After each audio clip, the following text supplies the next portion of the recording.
पिछले क्लास में कार्बोहाइड्रेट को स्टार्ट किया था। उसमें मोनोसेकेराइड,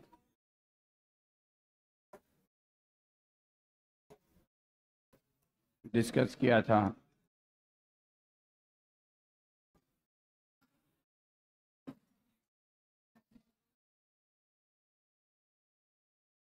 ओलिगोसेकेराइड किया था और पॉलीसेकेराइड किया था। पॉलीसेकेराइड में होमो एंड हेटेरो। होमो में हम लोगों ने स्टार्च का डिस्कशन किया था।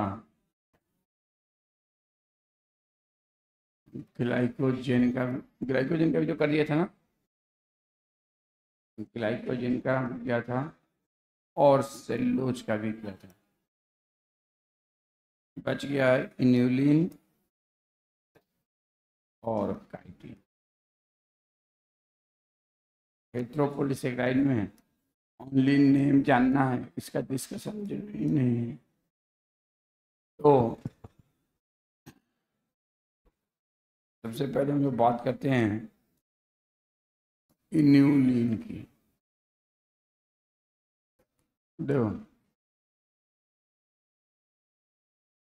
ऑफ फ्रुक्टान। इन्यूलिन क्या है?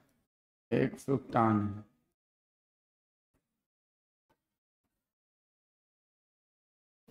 Polymer of fructose.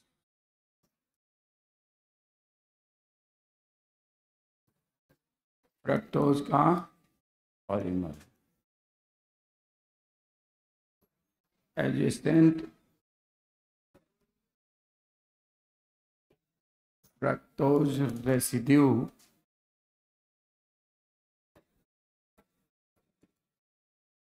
bind with each other through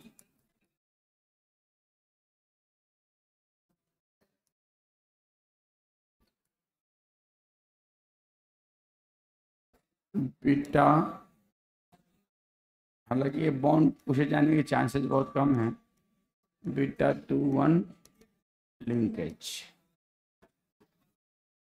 ठीक है। इन्यूल कहाँ पाया जाता है? Found in tuberous root of certain plants like. ये पहले आता था, पता नहीं अब आया कि नहीं। एस्पार्गेरस एंड डैलिया।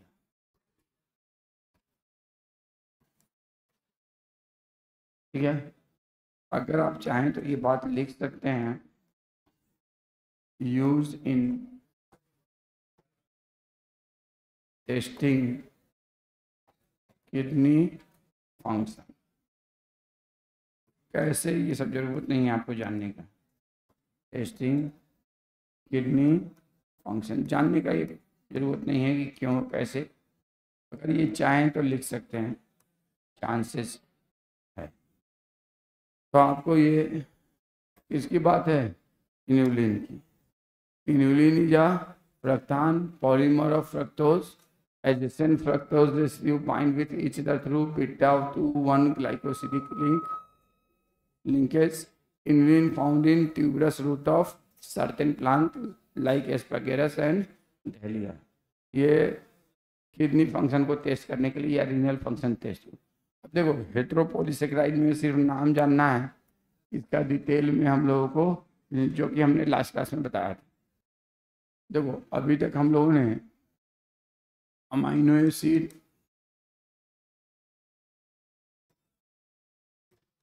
पेप्टाइड और प्रोटीन पढ़ लिया है। ठीक है। कार्बोहाइड्रेट पढ़ लिया है। ठीक है। हालांकि जेटी के टेक्स्ट में कार्बो, अच्छा, काइटिन का तो बताया नहीं ना। काइटिन थोड़ा समझ लो। काइटिन क्या है? कॉम्प्लेक्स होमोपॉलीसेकेराइड या सिंपल? तो कॉम्प्लेक्स और कॉम्प्लेक्स पॉलीसेकेराइड, इसको कॉम्प्लेक्स क्यों कहते हैं भाई? इसको कॉम्प्लेक्स क्यों कहते हैं? सिंपल पॉलीसेकेराइड क्यों नहीं कहते हैं? ऐसा इसमें क्या है कि इसको कॉम्प्लेक्स पॉलीसेकेराइड कहते हैं? Why it is called as complex polysaccharide? अगर देखो मैं आप लोग से पूछूं, ये एक स्ट्रक्चर है,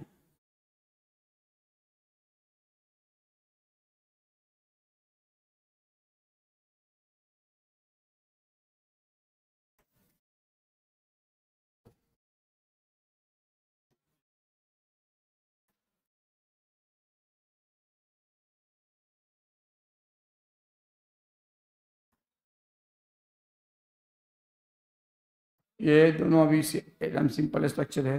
अब इस स्ट्रक्चर में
अब ये बताओ, ये ये स्ट्रक्चर क्या है? सिंपल है या कॉम्प्लेक्स है? नीचे वाले रिस्पेक्ट में, नीचे वाले के रिस्पेक्ट में ये क्या है भाई? सिंपल है कि नहीं? और ये इसको क्या कहोगे आप? Complex। ये सब एक दूसरे से चिपका हुआ है, ये सब एक दूसरे से चिपका हुआ है। तो बताओ, सिंपल ये कहलाएगा, कॉम्प्लेक्स ये कहलाएगा कि नहीं कहलाएगा? तो ये क्या चीज़ है? ये है सेलुलोज। ये क्या है? काइटिन। इसमें ये रेड वाला क्या है? Beta glucose. इसमें ये रेड वाला क्या है? N acetyl ग्लूकोसेमाइन।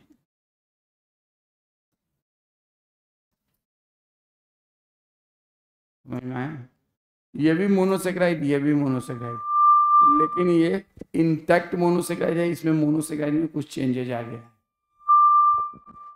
इसमें जो मोनोसेक्राइड है, इस मोनोसेक्राइड का नाम क्या है? एन एसिटाइल ग्लूकोसेमाइन, जो कि बीटा ग्लूकोज से ही बनता है। किससे बनता है? Beta glucose. देखो क्या होता है, आप सबको मालूम है।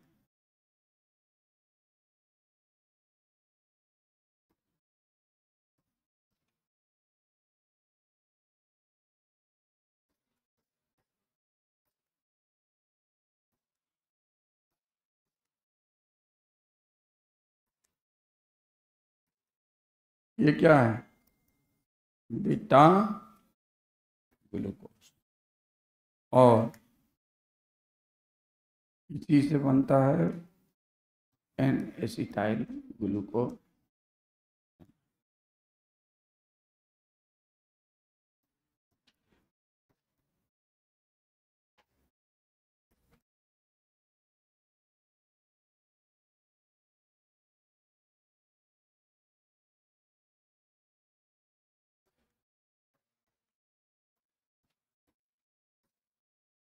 चाहें तो आप इसका लिख सकते हैं।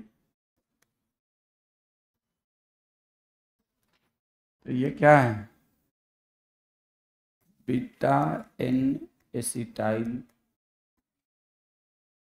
Glucose, that's all.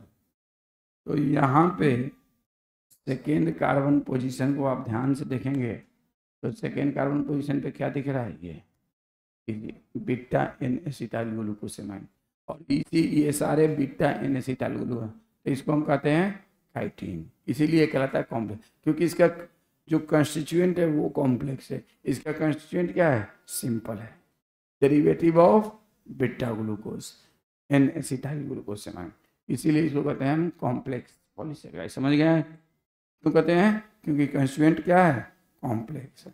अगर कंस्टिट्यूएंट सिंपल है तो सिंपल, कंस्टिट्यूएंट कॉम्प्लेक्स है तो कॉम्प्लेक्स। अब देखो काइटिन जो है कहाँ पाया था, तो सबको मालूम है, chitin found in cell wall of fungi and exoskeletal of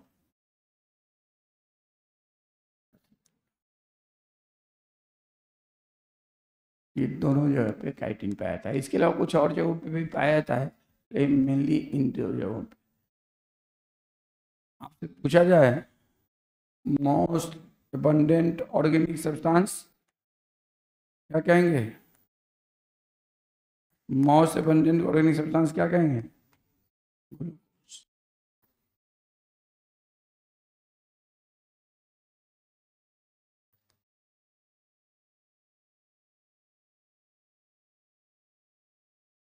glucose. आपसे कहा जाए मोस्ट अबंडेंट ऑर्गेनिक पॉलीमर तो क्या कहेंगे, आपसे कहा जाए most abundant second most abundant organic polymer, second most abundant organic polymer तो क्या होगा, काइटिन। तो ये कभी कभी आपको बहुत छोटी सी बात है बस पूछ दिया जाता है, काइटिन। तो chitin is the second most abundant organic polymer, और ये बनाने की ज़रूरत नहीं है, बनाना चाहें तो बना लीजिए। अब आपसे मैं कहूँ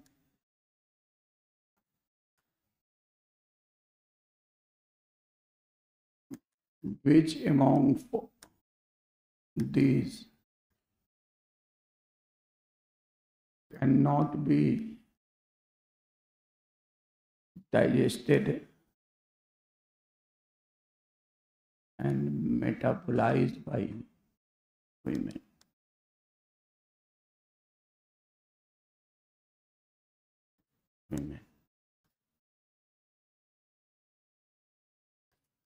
Cellulose, chitin,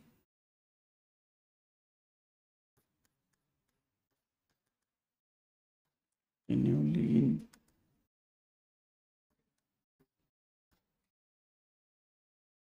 all. बोलो ऑल।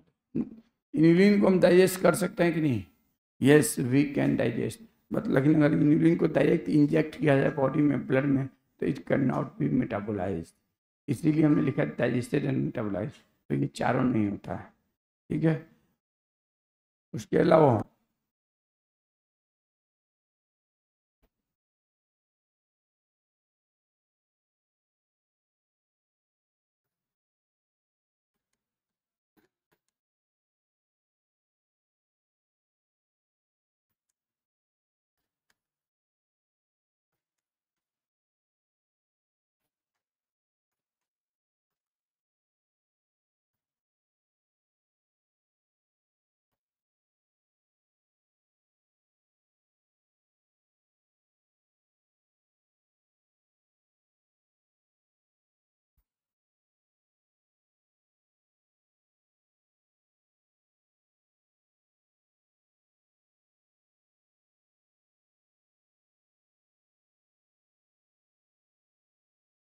बताओ, सब कोई आंसर दे सकता है, क्या होगा, क्योंकि ये तीनों क्या है, कार्बोहाइड्रेट, तीनों क्या है, कार्बोहाइड्रेट, पॉलीसेकेराइड। चलो अब हम लोग बात करने जा रहे हैं नेक्स्ट टॉपिक, लिपिड।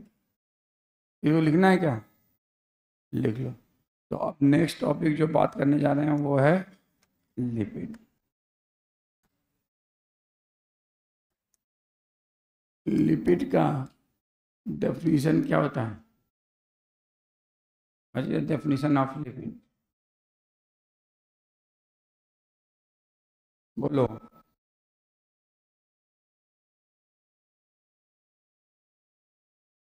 क्या डेफिनेशन होता है लिपिड का, anyone?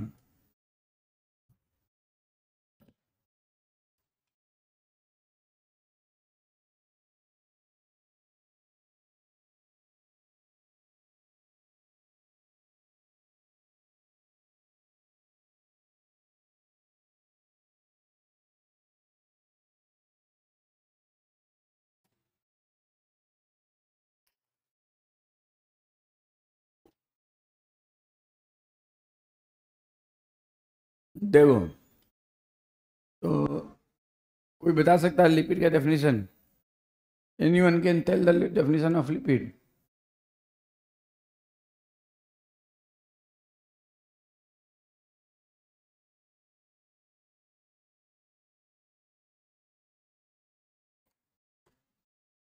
Scientists are still unable to define the difference.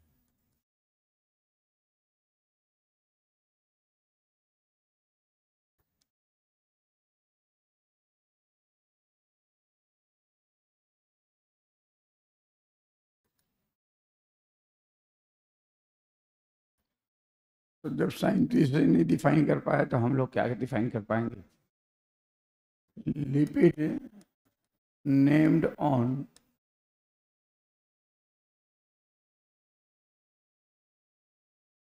basis of certain physical and chemical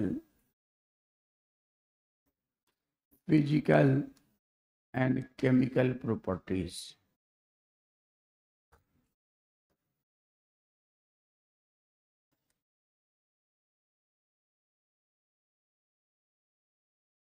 जैसे कि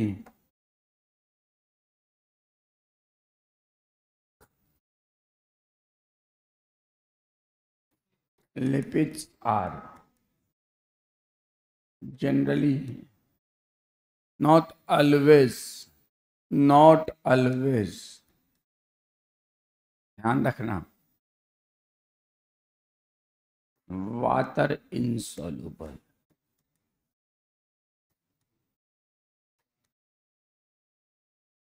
जनरली देखो एनसीईआरटी में लाइन लिखा भी है, जनरली वाटर insoluble।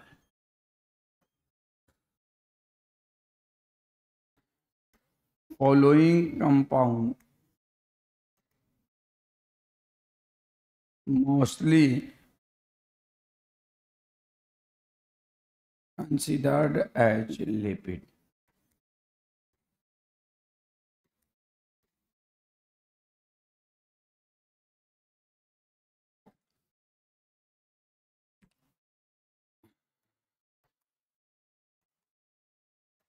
जैसे कि पहला,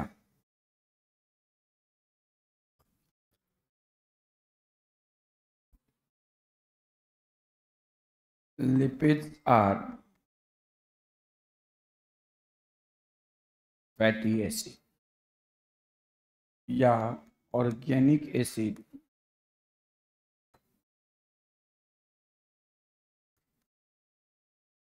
RCOOH in which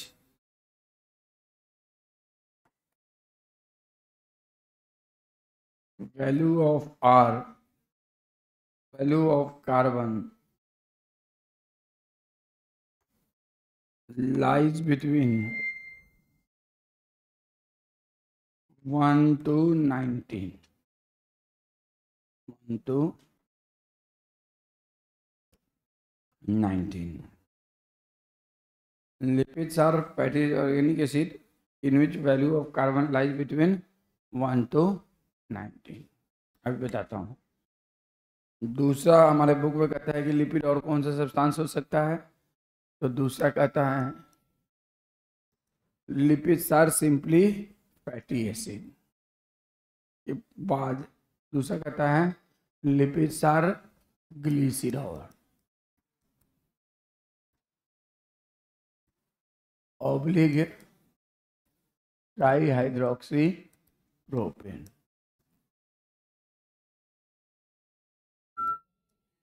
ट्राईहाइड्रोक्सी प्रोपेन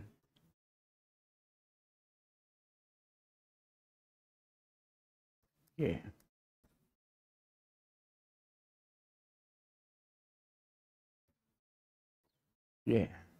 और तीसरा कहता है, हालांकि मैं इस बात से बहुत सारे मुत्तफिक नहीं हूँ, इसमें कुछ कमी है, लेकिन आपको जितना ज़रूरत है उतना ही जानूँ।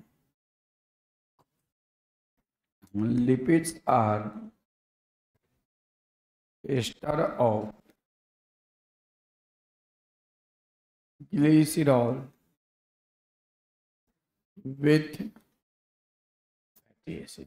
लिखना चाहिए था lipid are ester of alcohol with fatty acid, लेकिन इसने सिर्फ ग्लिसरॉल को कहा है और उसके पीछे रीजन है, क्योंकि आप लोगों को भी कम जानना है और आपको उसी लिपिड के बारे में जानना है जो एस्टर ग्लिसरॉल के साथ ये हो। तो ये इतनी बात आपको लिपिड से रिलेटेड जानना है। अब एस्टर क्या होता है थोड़ा थोड़ा सा डिस्कस करना है। हो गया नहीं है? चलो जल्दी कर दो। ये याद रखना कि lipid are not always fat water soluble. अगर आप सीधे कहते हो कि lipid are always fat insoluble तो गलत, सॉरी वाटर इनसॉल्युबल तो गलत हो जाएगा। कभी कभी वाटर सॉल्युबल भी होता है।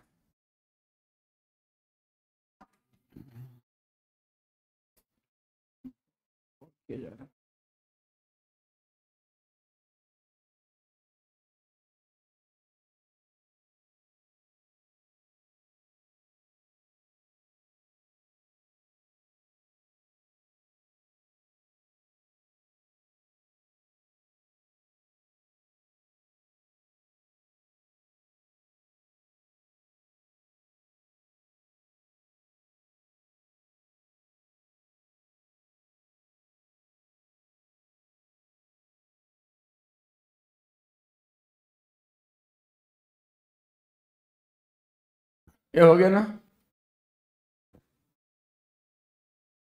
देखिए अब अगर हम बात करें जैसे कि लिपिड और फैटी एसिड, तो स्मॉलेस्ट लिपिड कौन सा होगा भाई? लिपिड को ये पहला वाला जो बात है, अगर इसको हम कहते हैं कि लिपिड आर फैटी एसिड, तो हमारे एक में है फैटी एसिड, और फैटी एसिड का फॉर्मूला क्या दिया है? आर सी ओ एच, और यहाँ पे आर का value must be, r must have 1 to 19 carbon, और आर क्या है? एल्किल ग्रुप, और ये एल्किल ग्रुप क्या हो सकता है? सेचुरेटेड और अनसेचुरेटेड। आपकी बुक में कौन सा लिपिड दिया है फैटी एसिड का नाम? तो पामिटिक एसिड का। पामिटिक एसिड में टोटल कार्बन कितना होता है? 16। और एक नाम दिया है आर्किडिनोइक एसिड का। स्टेरिक एसिड दिया है? नहीं दिया है। तो हम सबसे पहले सेचुरेटेड फैटी एसिड में अगर आप देखो एल्किल ग्रुप का फॉर्मूला क्या होता है, तो सेचुरेटेड के लिए होता है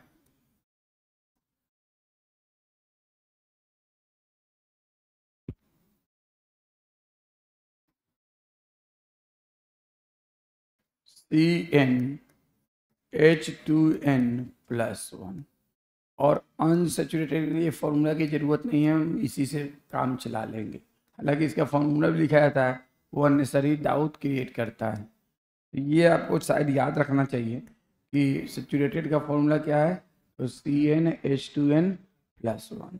जैसे कि मैं एक बहुत ही सिंपल तो लिपिड लिखूँ तो जिसमें आर का वैल्यू कितना होना चाहिए, आर में कार्बन कितना होना चाहिए 1, तो CH3COO।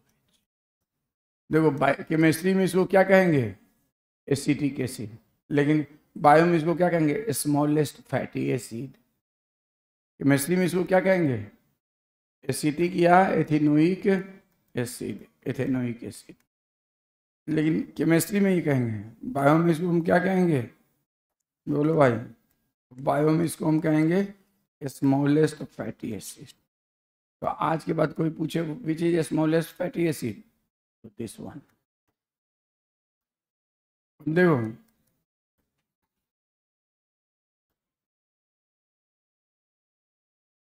लार्जेस्ट फैटी एसिड में कितना कार्बन है, एल्किल ग्रुप में 19। लार्जेस्ट फैटी एसिड कौन सा होगा, C19H39 CO। और ये कौन सा फैटी एसिड है, टोटल कार्बन इसमें कितना है 20। 20 कार्बन वाला फैटी एसिड क्या कहलाता है,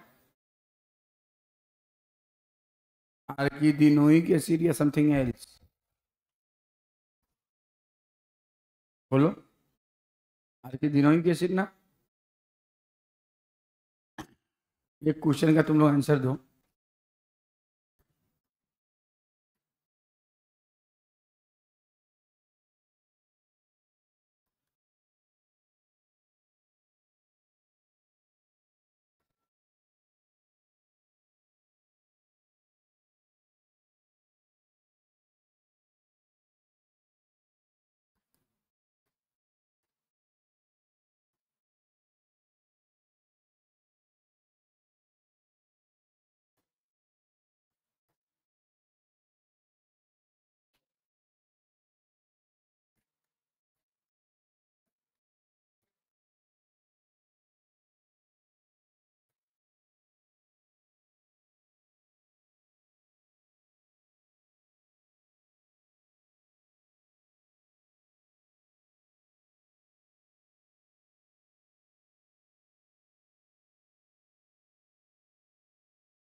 बोलो,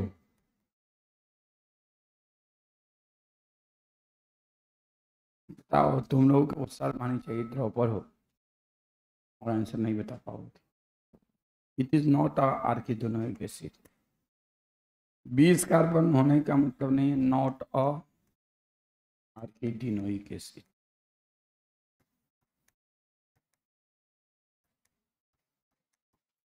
इंस्टेड इट इज टेस्ट। अब बताओ,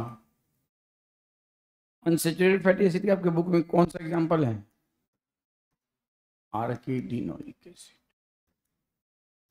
आप बता दो, सेचुरेटेड नहीं है, सेचुरेटेड में ना होगा CnH2n+1, अनसैचुरेटेड में कहाँ होगा, CnH2n+1 किस में होगा, सेचुरेटेड में। तो C19H39 तो होगा नहीं। तो चलो 2 मिनट में एक कंसेप्ट समझ लो, ये बहुत जरूरी चीज है कंसेप्ट। इसका आंसर बताओ भाई,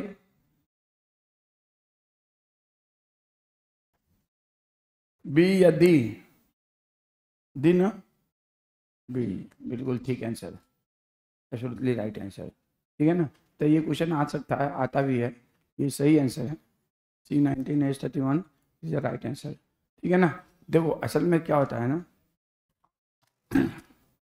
एल्किल ग्रुप सेचुरेटेड भी हो सकता है, अनसेचुरेटेड भी हो सकता है। सेचुरेटेड का मतलब क्या है, सबको मालूम है ना, एल्किल ग्रुप सेचुरेटेड है, इसका मतलब क्या होता है, उसमें कहीं कोई आर कार्बन के बीच में डबल बॉन्ड नहीं हो, और अगर कार्बन के बीच में डबल बॉन्ड हो गया तो वो क्या कहलाएगा, अनसेचुरेटेड। वो क्या कहलाएगा, अनसेचुरेटेड।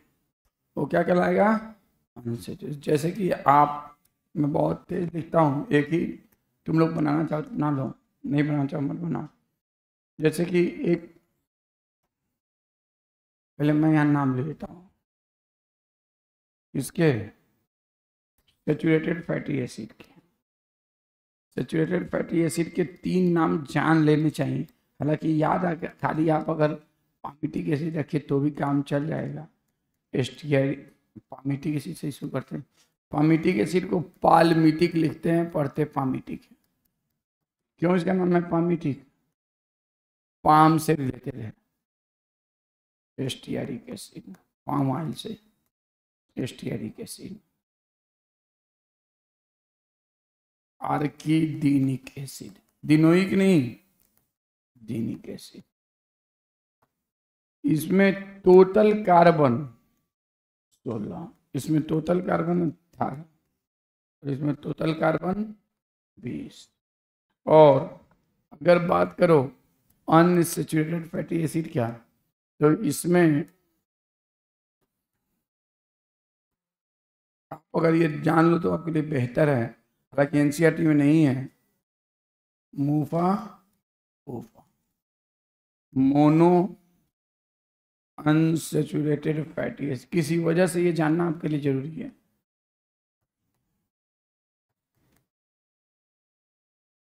और इसको कहते हैं पॉली अनसैचुरेटेड फैटी एसिड।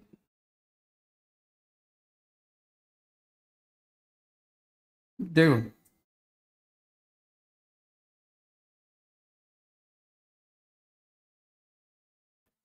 इसका एक एग्जांपल बता, याद है? Oleic acid. अगर याद कर लो तो बहुत बेहतर है, और इसके 3 एग्जांपल कम से कम याद होने चाहिए। लिनोलेइक एसिड, लिनोलेनिक एसिड और आर्किडिनोइक एसिड। देखो ये मुझे मालूम है कि मूफा पूफा आपके एनसीईआरटी में नहीं है, लेकिन इस पे कभी कभी क्वेश्चन आते हैं। तो ओलेइक एसिड में टोटल 18 कार्बन, इसमें भी 18 कार्बन, इसमें भी 18 कार्बन और इसमें भी, तो 20 कार्बन वाले को देखो। That's the important. 2 वर्ड है और इन दोनों में आपको गलती कराया जाता है।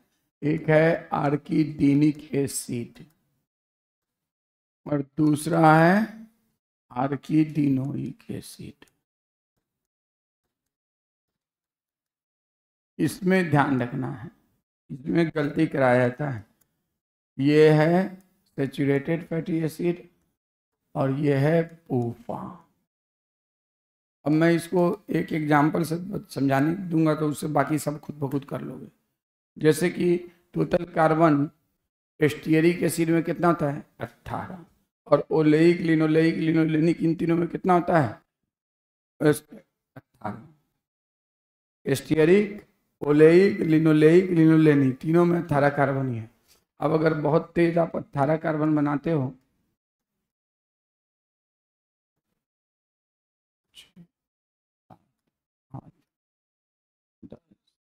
11, 12, 13, 10, 17, ये 18 कार्बन हो गए। अब इसमें इसको अगर आप जान लोगे तो बहुत बेहतर रहेगा। अब नंबरिंग करेंगे तो इसको first carbon, second carbon, third carbon, fourth carbon, 5th, 6th, 7th, 8th, 9th, 10th, 11, 12, 13, 14, 15, 16, 17, 18, 18। अब ये COOH है, इसके बाद इन सब में हाइड्रोजन लगाते जाओ। ये क्या हो जाएगा भाई आपका? कौन सा एसिड? एस्टियरिक एसिड। आपको ये डायग्राम बनाने की जरूरत नहीं है, समझाने के लिए सिर्फ है, ताकि एक बार में आपको ये कंसेप्ट इंशाल्लाह लाइफ टाइम के लिए रहेगा। और इसमें कुछ ऐसा है नहीं, बस ये है कि एक बार ढंग से ये कंसेप्ट समझ में आ जाना चाहिए।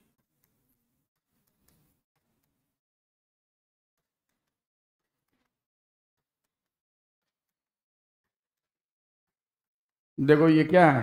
CN, तो इसका फॉर्मूला क्या होगा? C18। इसका लिखो तो, इसका फॉर्मूला लिखो तो, फॉर्मूला लिखो RCOH के फॉर्म में।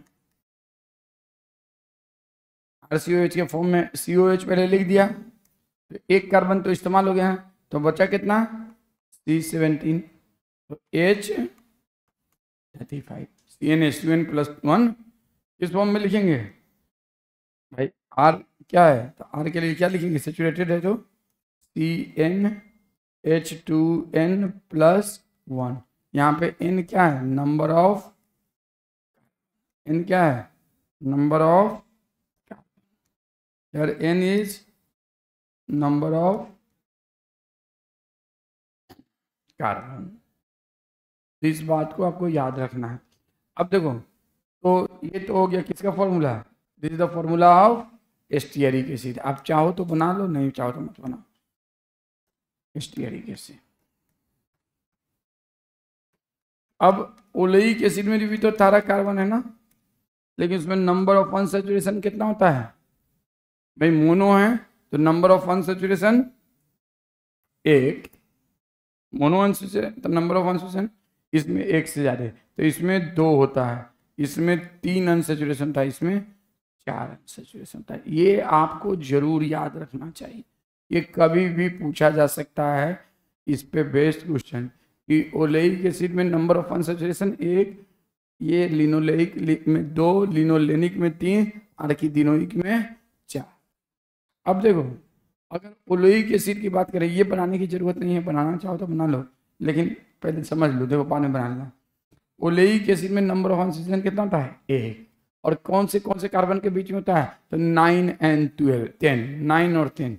तो यहाँ पे अगर आप डबल बॉन्ड बना लेते हो, यहाँ पे अगर आप डबल बॉन्ड बना लेते हो तो क्या होगा, इस हाइड्रोजन को यहाँ से हटाना पड़ेगा कि नहीं, बिल्कुल हटाना पड़ेगा।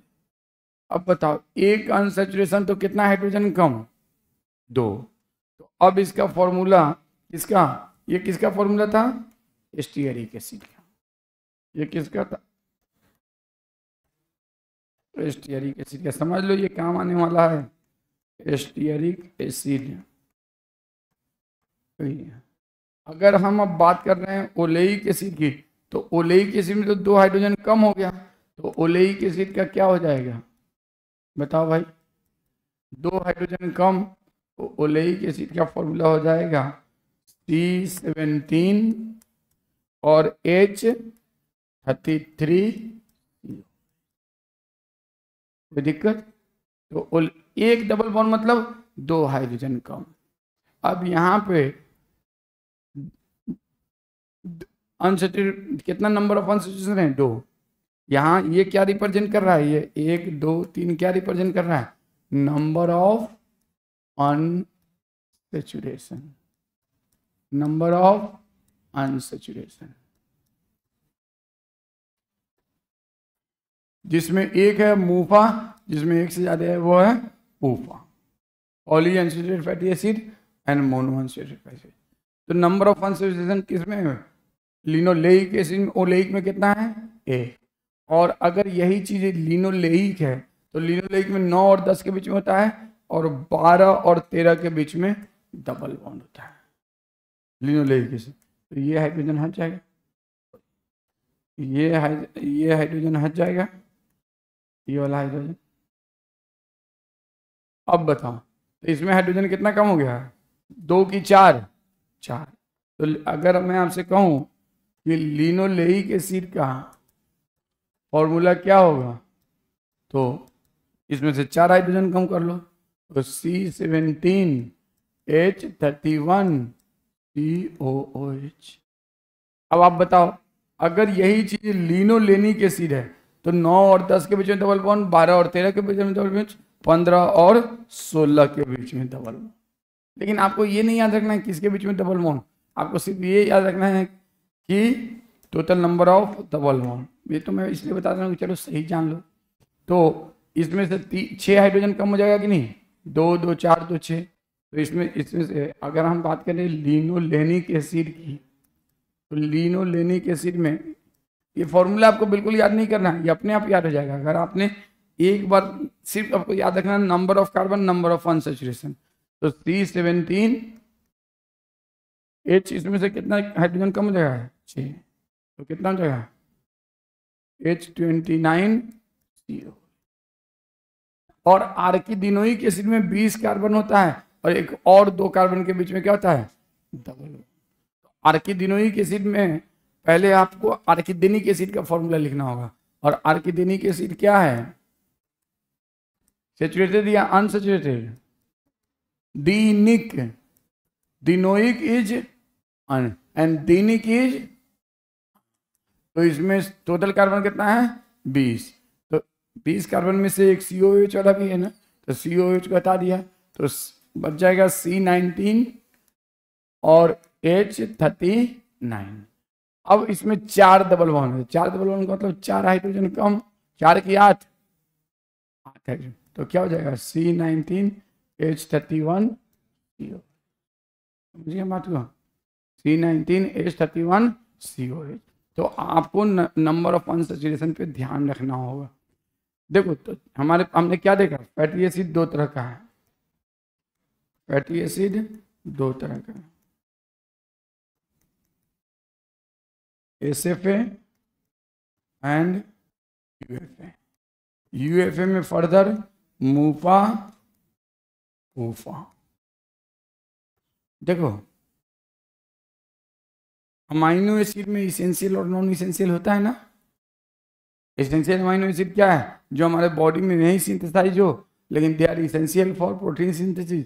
नॉन इसेंशियल जो हमारे बॉडी में सिंथेसाइज हो and essential for protein synthesis. तो वैसे ही फैटी एसिड में saturated fatty acid can be synthesised by our liver, unsaturated fatty acid में MUFA can be synthesised by our liver, लेकिन various MUFA which is a biologically important not synthesised by body and must be taken through diet. इसीलिए हम लोग fatty acid को भी 2 group में divide करते हैं, कौन कौन सा, इसेंशियल एंड। फैटी एसिड का क्या काम है आगे समझ में आएगा। इसेंशियल और इसेंशियल फैटी एसिड में नॉन इसेंशियल। तो इसेंशियल फैटी एसिड में पूफा आता है, और पूफा में कुछ एग्जाम्पल आप चाहें तो याद रख सकते हैं, लिनोलेइक, ये याद नहीं रखो काम चल जाएगा, लिनोलेनिक ये भी याद नहीं रखो काम चल जाएगा, लेकिन ये याद रखना आर्किडेनिक या डिनोइक, आर्किडिनोइक एसिड। तो ये मत भूलना कि arachidonic acid is a essential fatty acid, essential fatty acid. अगर आप तीनों याद कर लो तो बहुत बेहतर है, ठीक है ना। अब इसका क्या काम होता है फैटी एसिड का, वो बात की बात है। तो this is all about the fatty acid, this is all about the fatty acid. हटाओ इसको। अब हम लोग बात करते हैं नेक्स्ट। हमने क्या कहा, लिपिड आर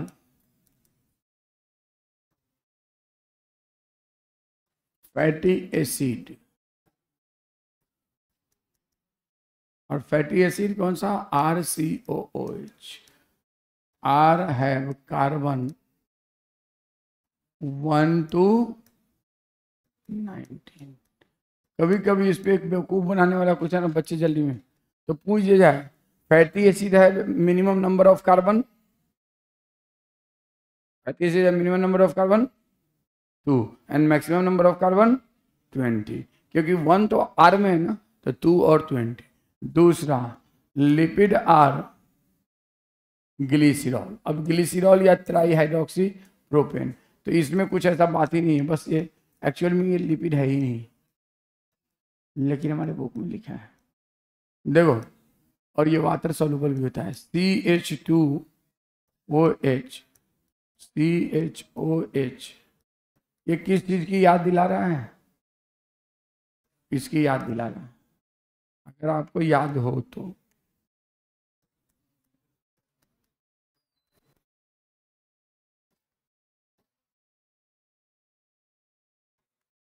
ये क्या चीज है,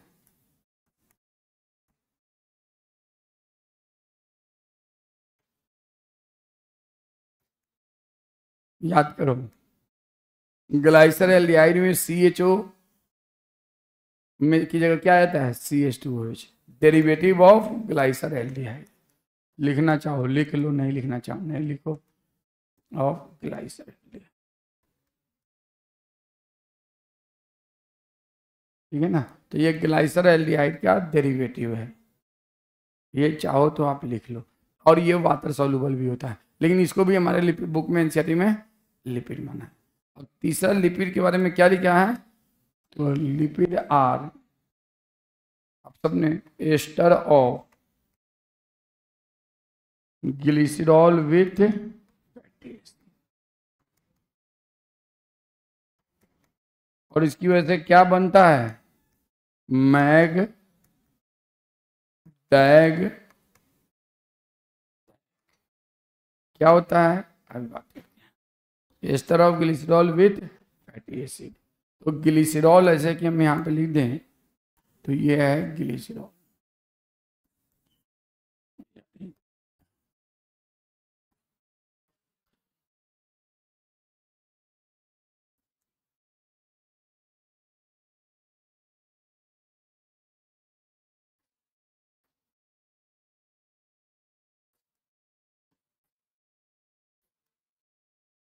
अब यहाँ पे एक कोई सा भी फैसिड लिख दो। चलो मैं लिखता हूँ C15H31 COH, COOH C15H31। तो ये कौन सा फैटी एसिड है बताओ, ठीक है। अब इन दोनों में रिएक्शन होगा, क्या होगा, रिएक्शन होगा। तो रिएक्शन होगा तो पता नहीं आपको मालूम है कि नहीं, लेकिन केमिस्ट्री में मुझे जहाँ तक मालूम है, इसका हाइड्रोजन और इसका हाइड्रोक्सिल रिएक्ट करता है। You know this thing. Esterification reaction में अल्कोहल का हाइड्रोक्सिल और इसका हाइड्रोजन रिएक्ट करता है, और फिर क्या बनता है, ये मत सोचना फैटी एसिड का हाइड्रोजन जाता है, ऐसा क्यों होता है आई डोंट नो, ठीक है ना, केमिस्ट्री वाले सर से पूछेगा। ठीक है, तो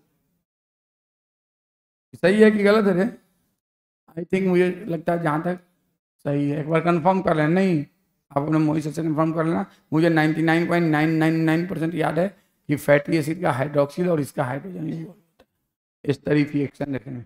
हाइड्रोजन इसका नहीं, ये मत सोचना कि एसिड है तो उसका हाइड्रोजन इन्वॉल्व होगा, नहीं, इसका हाइड्रोजन और उसका हाइड्रोक्सिल। एक बार कंफर्म कर लेना, लेकिन मुझे 99.9% याद है कि यही होता है।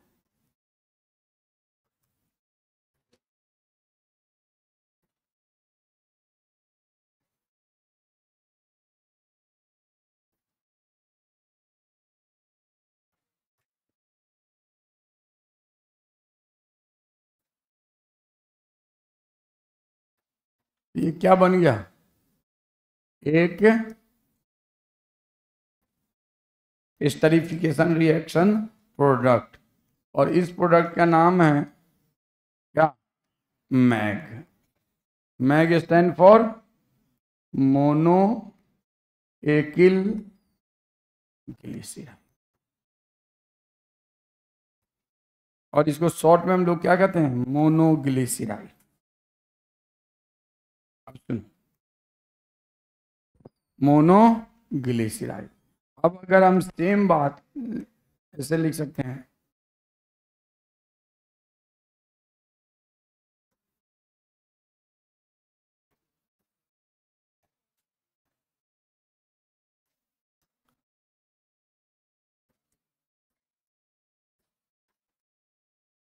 यार तुम लोग अपने बुक में कंफर्म करो तो मैं जो बताया हूँ सही है कि गलत है रे? वो वाला एस्टरीफिकेशन रिएक्शन वाला कंफर्म करो था, मोबाइल में से कंफर्म कर लो।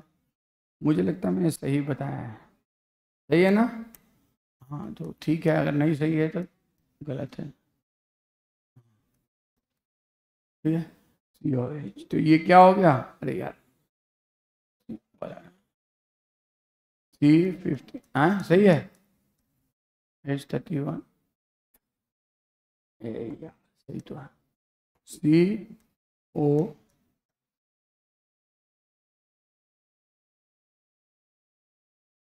C15 H31। अब यहाँ पे एक और कोई सा भी सेचुरेटेड फैटी एसिड को रिएक्ट करा लो, कोई सा भी, या अनसेचुरेटेड कुछ भी, यहाँ पे आप सेचुरेटेड लगा लो या अनसेचुरेटेड। अब मैं सीधे RCOH कर दे रहा हूँ, RCOH, तो RCOH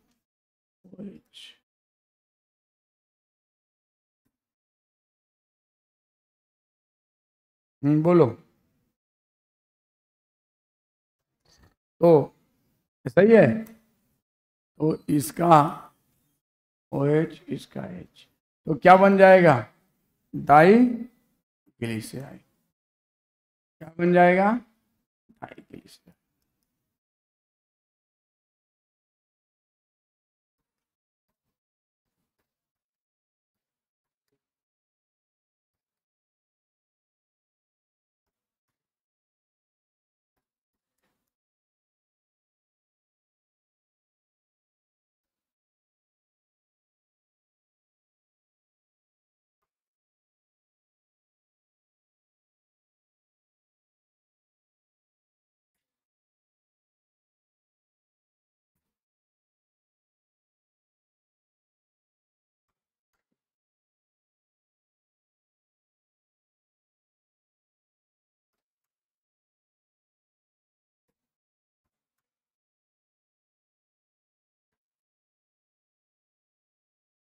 इसको हम क्या कहते हैं?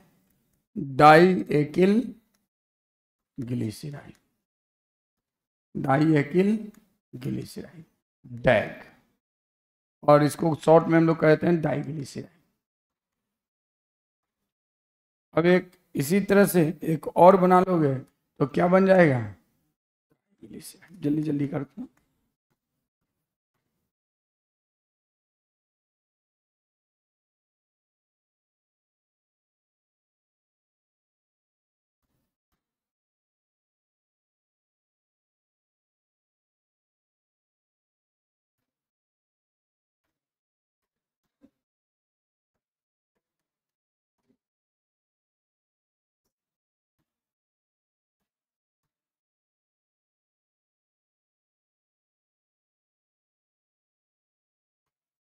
तो इसको हम क्या कहेंगे? एकिल ग्लिसराइड। अब बताओ, और इसको शॉर्ट में ट्राइग्लिसराइड। इसमें से फैट किसको कहेंगे? फैट या लिपिड किसको कहेंगे? मैक को, दैक को, या टैक को? प्लीज लिसन, ये इम्पोर्टेंट। 25 में गलती करते हैं।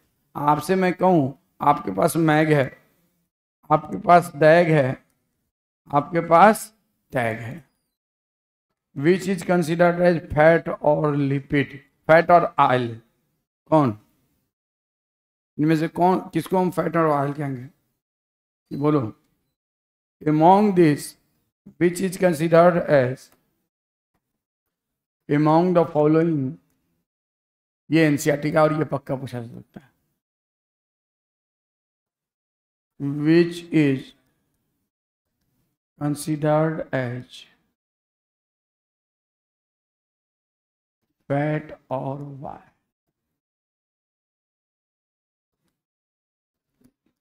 फैटी एसिड,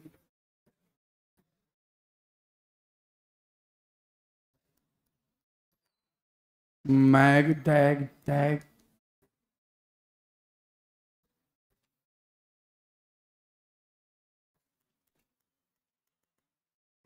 टैग,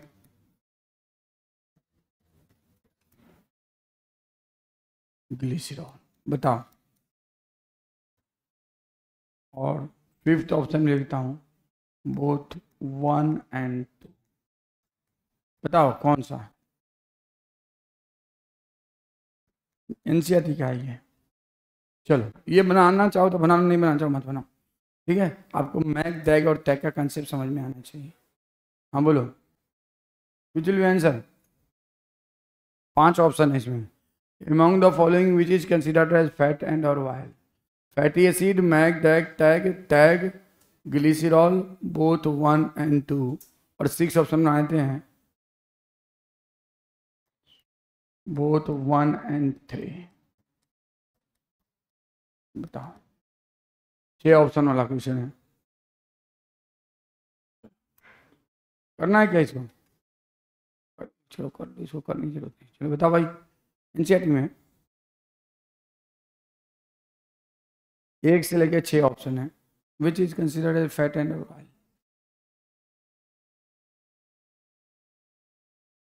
कौन सा? बाकी लोग बी, मतलब बी तो इसमें लिखा ही नहीं है फिर, बी कहाँ से देखिए, सेकेंड वाला। बाकी लोग यस, कौन इसमें से है फैट और ऑयल? आंसर की बुक में है second, absolutely right answer, second is. आप एनसीईआरटी का बुक ना भाई, आप पढ़ो बुक, आपको आंसर मिल जाएगा, बुक पढ़ो, मैं भी दिखाता हूँ, ठीक है ना। देखो मैग, डैग या टैग, इन तीनों कोई भी, हमने ये जो बताया ना ये ऐसे ही नहीं बताया है, इसके पीछे रीजन था, ये जो हमने मैग या टैग या टैग। देखो अगर यहाँ पे मैग में एसएफए है वो फैट है, यूएफए है सेचुरेटेड फैटी एसिड है तो वो फैट हो जाएगा, और अनसेचुरेटेड फैटी एसिड है तो वो, अगर दैग में एक सेचुरेटेड एक अनसेचुरेटेड तब भी वो आयल होगा, दोनों सेचुरेटेड है तो फैट होगा, दोनों सेचुरेटेड है तो फैट होगा। दैग में कोई एक भी अनसेचुरेटेड है तो आयल होगा, और हो सकता है तीनों तो बहुत बढ़िया है। आपने सुना होगा जैतून का तेल बहुत अच्छा होता है, तो उसमें तीनों क्या होता है, अनसेचुरेटेड, तीनों इसेंशियल फैटी एसिड होता है, तीनों क्या होता है, essential fatty acid. That is why जैतून oil is so much costly, ठीक है ना। तो अगर एक भी अनसेचुरेटेड है तो ऑयल हो जाएगा। सुनो, तो फैट और oil, MAG, DAG and TAG होता है। तो फैट और ऑयल में क्या डिफरेंस होता है, मैग, डैग, ये आपके बुक में खोलो और देखो, ये फैट हो सकता है, ऑल आर इज सेचुरेटेड, हमेशा all R is unsaturated or at least one is unsaturated और at least one, ये लिख लेना, at least one R, तो ठीक है ना। अब फैट किसको कहते हैं, तो जो 20 डिग्री सेल्सियस पे सॉलिड है, 20 डिग्री सेल्सियस पे सॉलिड है, उसको हम क्या कहते हैं, और जो 20 डिग्री सेल्सियस पे लिक्विड है उसको क्या कहते हैं, चलो तो ये आपको ध्यान रखना है। अब देखो हमारे बुक में सेचुरेटेड फैटी एसिड का कोई एग्जांपल, सॉरी फैट का कोई एग्जांपल दिया है, तो देखो फैट क्या है, चर्बी, सॉलिड चर्बी एनिमल में होता है, एनिमल में होता है, चर्बी होता है ना ये एनिमल में, वही है तो फैट। और ऑयल मेनली क्या होता है, प्लांट सोर्सेस में, कुछ एनिमल में भी होता है, हम एनिमल लाइक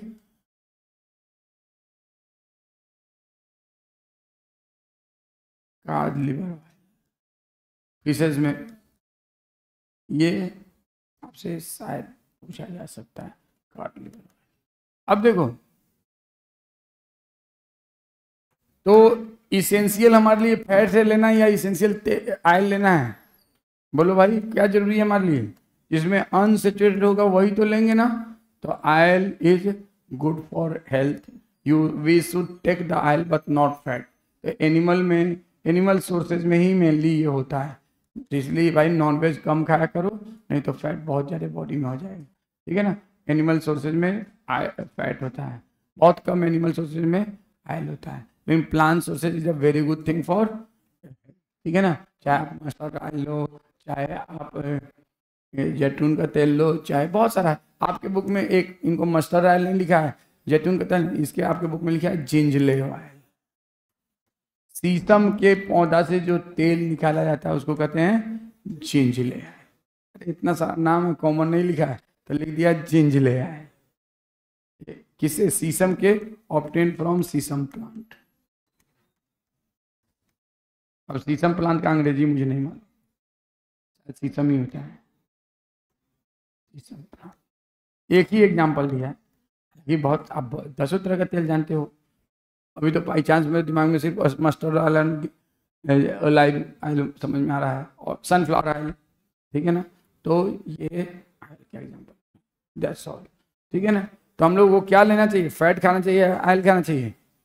ये फैट खाओगे तो फैट बढ़ेगा, ऑयल खाओगे तो इसेंशियल फैटी एसिड मिलेगा। क्या लिपिड सिर्फ यही है? नहीं, हो गया नहीं है। लिपिड में और भी चीजें आती हैं। Lipids are derived from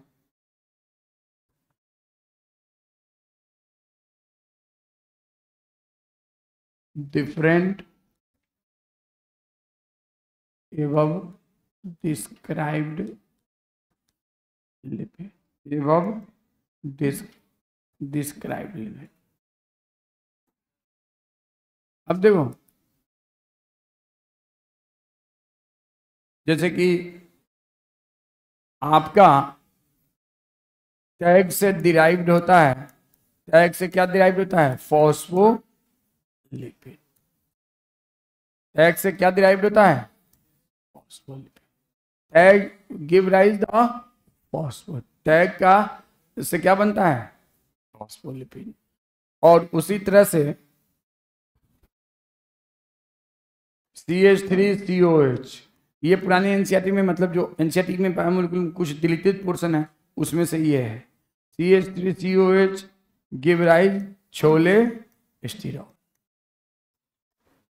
chole स्टीरॉल मतलब कोलेस्ट्रॉल भी पढ़ते हैं इसको, लेकिन ये है छोले स्टीरॉल। ठीक है ना। तो टैग से क्या डिराइव होता है, फॉस्फोलिपिड। और CH3COH से क्या डिराइव होता है, कोलेस्ट्रॉल। अब इस लिपिड को हम लोग एक तो कहते हैं derived lipid because it is obtain from derived lipid, और it is also example of complex और कॉन्जुगेटेड लिपिड। क्यों? क्योंकि इसमें लिपिड के अलावा दूसरी चीजें भी, और कोलेस्ट्रॉल का स्ट्रक्चर भी है। तो कैसे बनता है, आई डोंट नो। आपकी बुक में पुराने एनसीईआरटी में लिखा था, जो अभी पुराने नहीं, आपका जो डिलीटेड पोर्शन है, कि acetic acid give rise cholesterol, cholesterol. तो पहले हम लोग थोड़ा सा फॉस्फोलिपिड की बात करते हैं, क्योंकि हमारे बुक में भी है क्या, फॉस्फोलिपिड। तो देखो, कोई भी टैग लिख लो, मैं यहाँ पे एक टैग लिखता हूँ, H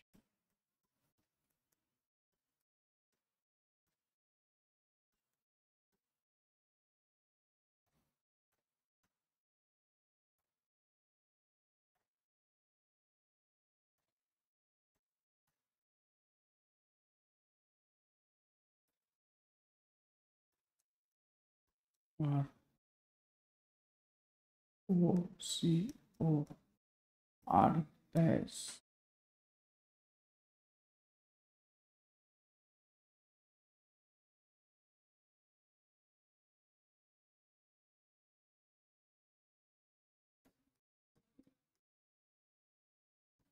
ये एक टैग है। अब मैं यहाँ पे एक फॉस्फोरिक एसिड लिखता हूँ, फॉस्फोरिक एसिड। तो फॉस्फोरिक एसिड का मुझे जहाँ तक मालूम है यही फॉर्मूला होता है, बता दें अगर गड़बड़ हो तो। यह है ना H3PO4। अब होता क्या है, ये पूरा का पूरा इस हाइड्रोजन के साथ भाग जाता है, ये पूरा का पूरा भाग जाता है हाइड्रोजन के साथ। तो क्या बन जाता है, R⋯COOH। तो एक फैटी एसिड यहां से भाग गया। जब फॉस्फोरिक एसिड को देखता है तो ये वाला जो फैटी एसिड रेसिड्यू है, this is the residue of fatty acid, fatty acid residue भागिंग with hydrogen of phosphoric acid. क्यों? क्योंकि हाइड्रोजन बहुत आसानी से यहाँ रिलीज हो सकता है, क्योंकि फॉस्फोरिक एसिड है स्ट्रॉन्ग एसिड, तो ये दोनों भाग जाता है। अब यहाँ पे अनसेचुरेशन हो गया, यहाँ पे ये बॉन्ड बेचैन, यहाँ पे ये ऑक्सीजन बेचैन, ये हमें भी तो किसी के साथ मिलना है, तो ये दोनों मिल जाता है, ये दोनों मिल जाता है। तो मिलता कैसे है,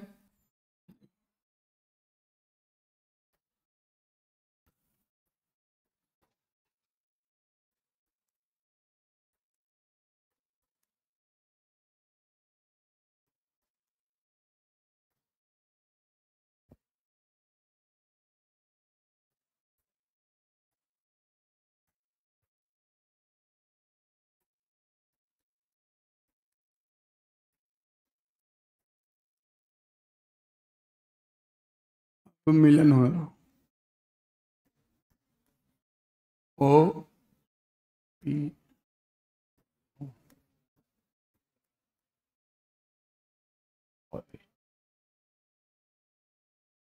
अब ये क्या कहलाता है?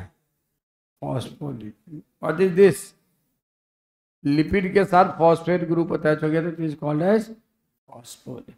और फॉस्फोलिपिड में ये वाला हाइड्रोजन तो अभी भी यहाँ से, चूंकि phosphoric acid is a strong acid, तो ये वाला हाइड्रोजन तो अभी भी निकलने के लिए बेताब है ना। अगर आप इस लिपिड को, प्लीज लिसन, पानी में डाल दोगे तो ये वाला पोर्शन यहाँ से आसानी से हाइड्रोजन रिलीज कर देगा, ये हाइड्रोजन रिलीज कर देगा। तो ये वाला पोर्शन जब हाइड्रोजन रिलीज कर देगा तो यहाँ पे कौन सा चार्ज है? नेगेटिव। तो ये वाला एरिया क्या हो जाएगा?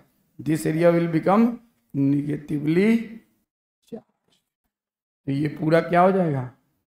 Negatively charge. क्या हो जाएगा? ये negatively charge. This will become negatively charge. Hydrogen यहाँ से निकल जाएगा तो it will become negatively charge, और हाइड्रोजन यहाँ से निकल जाएगा। तो इसको हम क्या कहते हैं कि ये एक फॉस्फोलिपिड है। प्लीज लिसन, जिसमें अगर ये हाइड्रोजन पानी में निकल गया, एक मिनट थोड़ी देर बाद बना लेना, ये हाइड्रोजन पानी में से निकल गया, ये वाला हाइड्रोजन यहाँ से निकल गया तो ये कौन सा चार्ज हो गया? ये वाला निगेटिवली चार्ज हो गया। तो ये स्ट्रक्चर, ये पूरा स्ट्रक्चर क्या हो गया? Negatively charge. उससे ये और ये दोनों क्या है?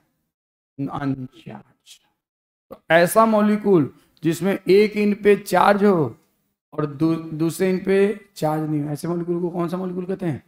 Amphipathic molecule. एम्फोटेरिक मॉलिक्यूल कौन सा होता है? जिसमें एक तरफ पॉजिटिव चार्ज, एक तरफ नेगेटिव चार्ज, जैसे कि अमाइनो एसिड एंड प्रोटीन, जैसे कि amino acid and protein, amphoteric molecule. और ये कौन सा मॉलिक्यूल कहलाएगा? ऐसा मॉलिक्यूल जिसका एक इंड चार्ज हो और दूसरा इंड अनचार्ज हो, उसको क्या कहते हैं? Amphipathic molecule. कौन सा molecule? Amphipathic. Please keep in your mind. तो you must not confuse amphoteric with amphipathic. Amphoteric मतलब आप इसको ऐसे याद रख सकते हो, एम्फोटेरिक मतलब ज्विटर आयन, और एम्फीपैथिक मतलब ऐसा molecule one end is charge and other end is अनचार्ज।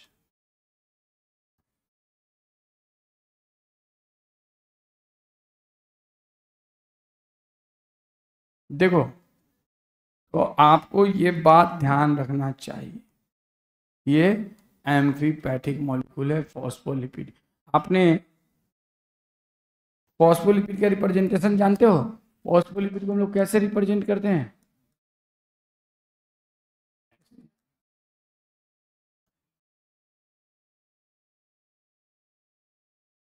This is the representation of phospho. मालूम है ना कैसे? ऑल यू नो, 2 मिनट में समझ लो क्या होता है। देखो, ये वाला जो चीज है इसको समझ लोगे तो बेहतर रहेगा। ये वाला जो हंगामा नहीं, ये वाला जो चीज है वो क्या है? चार्ज है, ये चार्ज है। अब इस चार्ज चीज के क्या अटैच हुआ? ये वाला, ये, और उसके बाद इससे क्या अटैच हुआ?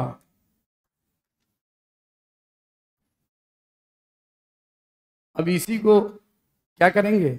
ऐसे लिख दिया, ऐसे लिख दिया, और इसी में से इसको हम ऊपर यहाँ की जगह हमने ऐसे कर दिया, ऐसे, और उसके बाद इसमें 2 ऐसे ऐसे। This is the representation of phospholipid, जिसमें ये क्या है? चार्ज, और ये दोनों क्या है? अनचार्ज। इसको क्या कहते हैं? Polar head. और इन दोनों को क्या कहते हैं? Non polar tell.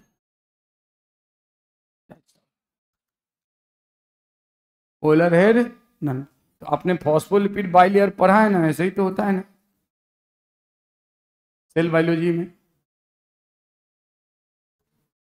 एक लेयर फॉस्फोलिपिड का, दूसरा layer this is a phospholipid, नहीं समझे? एक लेयर फॉस्फोलिपिड का, एक लेयर फॉस्फोलिपिड का, और यहाँ पे ये क्या है? Polar head. कौन सा हेड? पोलर। यहाँ पे ये क्या है? Polar head. और इन दोनों को क्या कहते हैं? इसको और इसको नॉन पोलर। खत्म बात। तो ये हो गया पूरा phospholipid. This entire is the phospholipid bile. ये मैं इसलिए बताया हूँ कि शायद आपको आज के और कोई बताएगा नहीं, और आप पूरी जिंदगी पढ़ते रहोगे फॉस्फोलिपिड बाइल, ठीक है ना? तो ये कहलाता है phospholipid bilayer. This is called as phospholipid bilayer. यही तो सेल मेम्ब्रेन में यही तो होता है, दैट्स ऑल, ठीक है। अच्छा, सेल मेम्ब्रेन में यहाँ पे जो आर होता है वो सेचुरेटेड होता है कि अनसेचुरेटेड? आपके एनसीईआरटी में दिया हुआ सेल बायोलॉजी में, बताओ यहाँ पे आर क्या होता है? सेचुरेटेड होता है कि अनसेचुरेटेड? दिया हुआ है एनसीईआरटी में, खोल के देखो, देखो एनसीईआरटी में सेल बायोलॉजी में दिया हुआ है आर क्या होता है। मुझे नहीं मालूम, देखो खोल के, सेचुरेटेड है कि अनसेचुरेटेड है? सेल बायोलॉजी में दिया हुआ है saturated, but it is wrong. But it is wrong. 99.9% R is unsaturated, लेकिन एनसीईआरटी में सैचुरेटेड ही दिया हुआ है। बट एनसीईआरटी में सैचुरेटेड ही दिया हुआ है। सेल मेम्ब्रेन क्या होता है? क्वासी फ्लूइड, और क्वासी फ्लूइड कभी भी सैचुरेटेड नहीं हो सकता, नहीं तो ठंडी में हमारा सारा सेल मेम्ब्रेन जम जाएगा, समझो, फैट बन जाएगा, बिल्कुल हिलेगा नहीं सेल मेम्ब्रेन, उसका क्वासी फ्लूइड प्रॉपर्टी खत्म हो जाएगा। 99.99% केसेज में आर अनसेचुरेटेड था। हमारे एनसीईआरटी के बुक में आर सेचुरेटेड लिखा है। तो आपसे पूछा जाए कि phospholipid found in cell membrane are है, तो एनसीईआरटी के हिसाब से आप लिखेंगे सेचुरेटेड फैटी। देख लो आपके बुक में सेचुरेटेड लिखा हुआ है। तो फॉर अंडरस्टैंडिंग द एनसीईआरटी हम लोग लिख सकते हैं in NCERT book R is saturated in fatty acid, in phospholipid। बात खत्म। अब ये गलत है सही है उससे मतलब नहीं है, लेकिन आपको ये मैं बता दूं ये गलत है। R जो होता है अनसेचुरेटेड होता है, और कौन सा उसमें भी अनसेचुरेटेड में कौन सा फैटी एसिड होता है? फूफा, not मूफा, poly unsaturated fatty acid. इसीलिए तो एसेंशियल फैटी एसिड की जरूरत है हमें, क्योंकि वो सेल मेम्ब्रेन का कंपोनेंट है, और अगर हम एसेंशियल फैटी एसिड नहीं खाएंगे तो हमारा सेल मेम्ब्रेन नहीं बनेगा। That is the reason we needed essential fatty acid. चलो दैट्स ऑल। अब अगर हम बात करते हैं, आपके बुक में एक वर्ड है लेसिथिन और मोस्ट कॉमन फॉस्फोलिपिड, तो क्या मतलब? मोस्ट कॉमन फॉस्फोलिपिड आपके बुक में है। फॉस्फोलिपिड तो हमने ये देखा है कि भाई CH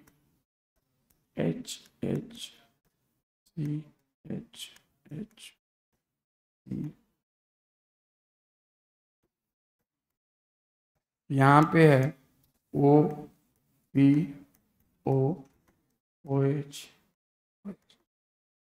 और ये सब है OCOR-OCOR। ये तो फॉस्फोलिपिड। अब देखो यहाँ पे हमने क्या कहा, ये हाइड्रोजन निकलने के लिए बेचैन है, निकलने के लिए बेचैन है। जैसे तुम में से बहुत सारा बच्चा पढ़ाई तो कर रहा है लेकिन पढ़ाई नहीं करने के लिए बेचैन है, वैसे ही यहाँ से ये हाइड्रोजन निकलने के लिए। अगर इस हाइड्रोजन को जहाँ कहीं एक्वस मीडिया में मौका मिले या किसी दूसरे कंपाउंड के साथ, किसी दूसरे कंपाउंड, एक कंपाउंड है कोलिन। क्या होता है कोलिन? तो कोलिन है ये,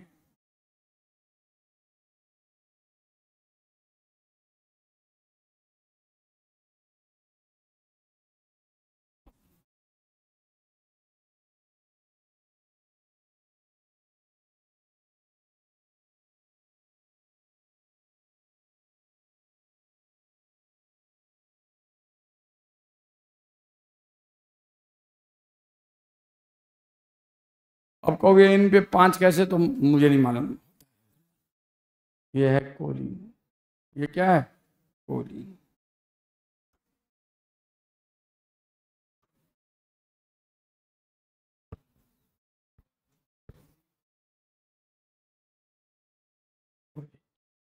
ये है कोलिन।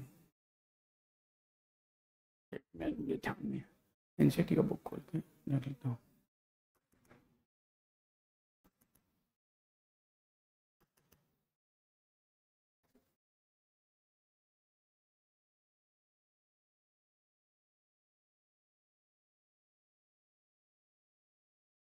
ठीक है, यही है।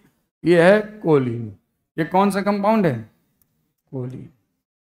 कोलिन क्या करता है ना, इसके सुनो, ये फॉस्फोरिक एसिड है, तो इसके हाइड्रोजन से अपने वाटर का रिएक्शन कर, और जो बनता है स्ट्रक्चर वो क्या कहलाता है? अब ये जुड़ जाएगा इसमें तो क्या बनेगा? Lecithin. And this is the structure of lecithin. यार 3 CH2 लगा दिया, सॉरी फॉर दैट। ये 2 ही CH2 होता है, ध्यान नहीं था। ये यहाँ पे आपको 2 ही CH2 होता है, NCH3। हालांकि एनसीईआरटी में देखो तो तुमने प्लस नहीं लगाया है, हालांकि यहाँ पे प्लस होता है। तो ये हो गया choline. This is the choline. ये कोलिन है, और कोलिन इससे रिएक्ट किया तो जो स्ट्रक्चर बनेगा उसको क्या कहेंगे? फॉस्फोलिपिड। क्या कहेंगे उसको? फॉस्फोलिपिड। और ये आपको समझ लेना चाहिए, जरूर समझना, क्योंकि इसके आगे एक लाइन दिया है ना, उसको समझने के लिए इस बात को समझना जरूरी।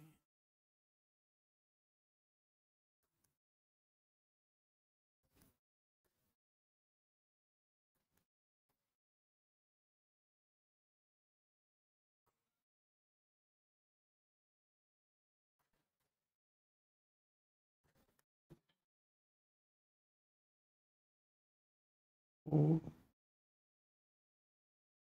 P O O H. अब नीचे में ऊपर में कहीं भी हमने ऊपर में कर दिया है OH, यहाँ पे हाइड्रोजन हट गया, और यहाँ पे क्या आके टच हो गया? CH2 CH2 NCH3 CH3। तो ये एक तो स्ट्रक्चर याद होना है, एकदम याद होना है, सीधे पूछ दिया जाता है। तो this is the structure of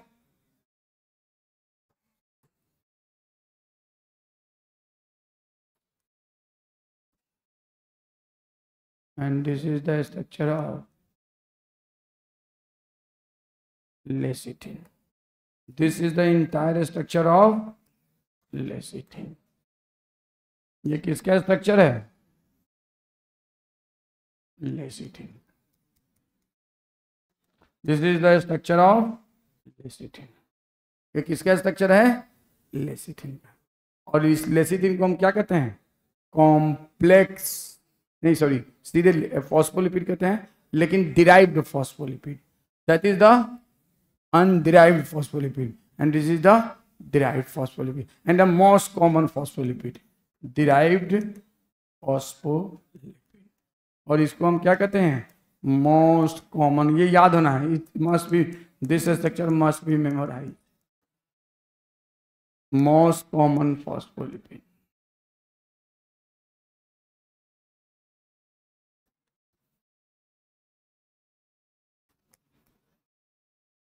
phospholipid, इस बात को प्लीज भूलिएगा नहीं, मोस्ट कॉमन। अब ये बताओ, आप लोगों के पास दिमाग बहुत ज़्यादा है, अननेसेसरी दिमाग भी है और नेसेसरी भी है। तो आपका नेसेसरी दिमाग क्या कहता है? क्या यहाँ पे जो हाइड्रोक्सिल है, ये उसमें जो हाइड्रोजन है, ये भी तो किसी ग्रुप से रिप्लेस हो सकता है ना? हो सकता है कि नहीं? तो ये तो रिलेटिवली सिंपल डिराइव्ड लिपिड है, और यहाँ का हाइड्रोजन मान लो एक और कोलिनी से रिप्लेस हो जाए, तो अब ये कॉम्प्लेक्स स्ट्रक्चर नहीं हो जाए। आपके एनसीईआरटी में एक लाइन लिखा है, क्या एनसीईआरटी में एक लाइन लिखा है? एनसीईआरटी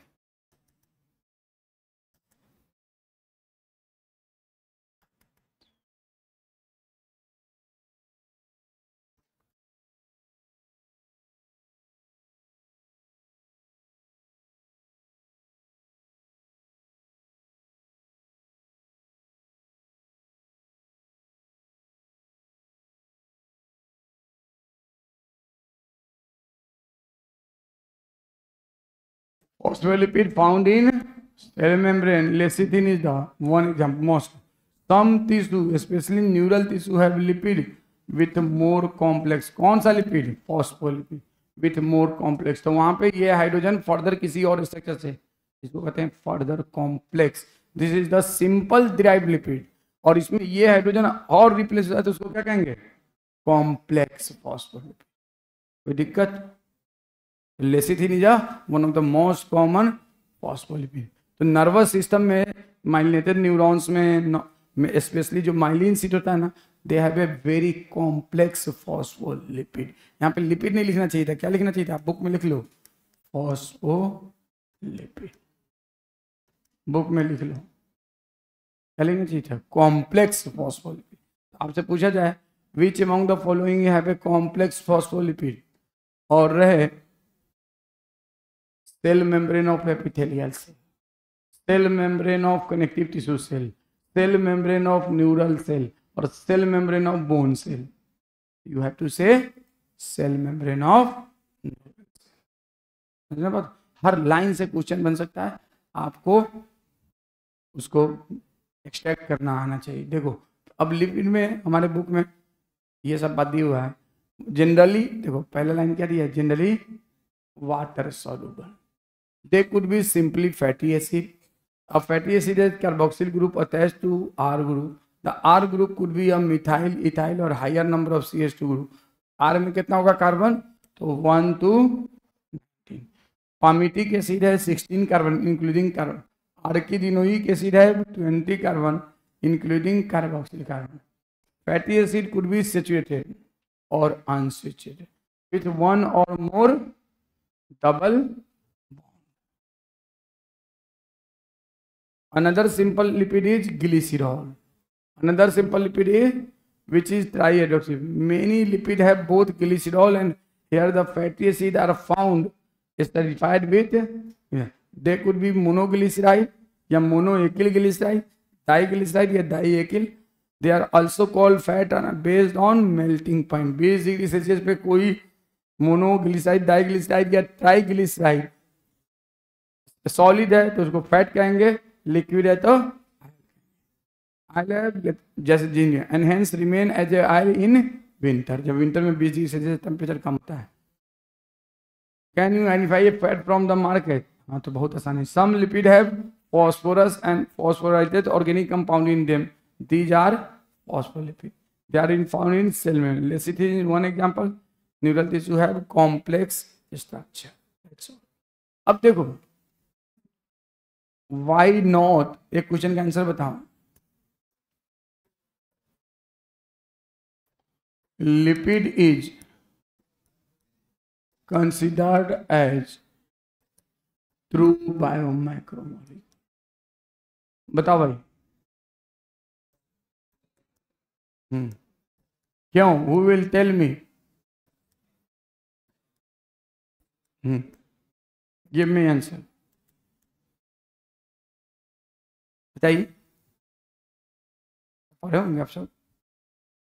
ये बताओ, हम जब ग्राइंड करते हैं तो लिविंग सैंपल करते हैं या कुछ और करते हैं?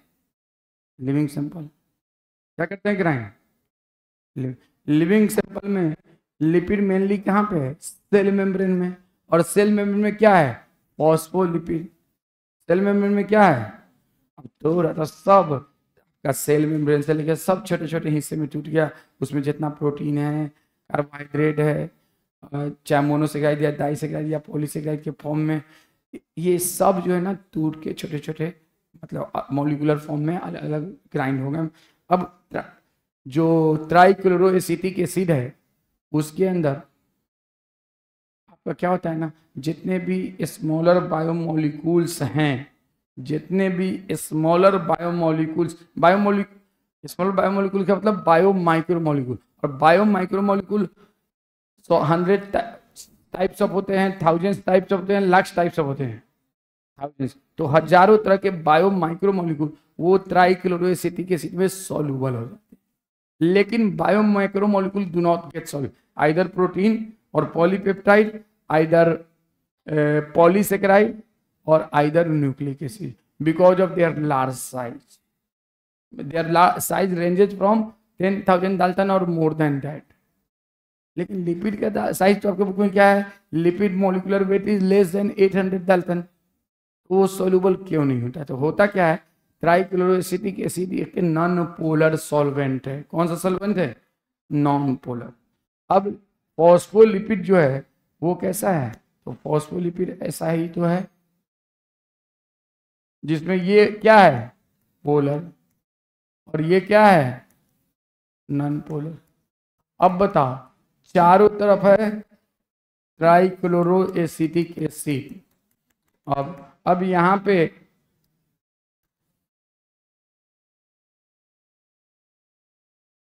नॉन पोलर वाले इन सब क्या होंगे, ऐसे आ जाएंगे नॉन पोलर वाले, इसके साथ नॉन पोलर।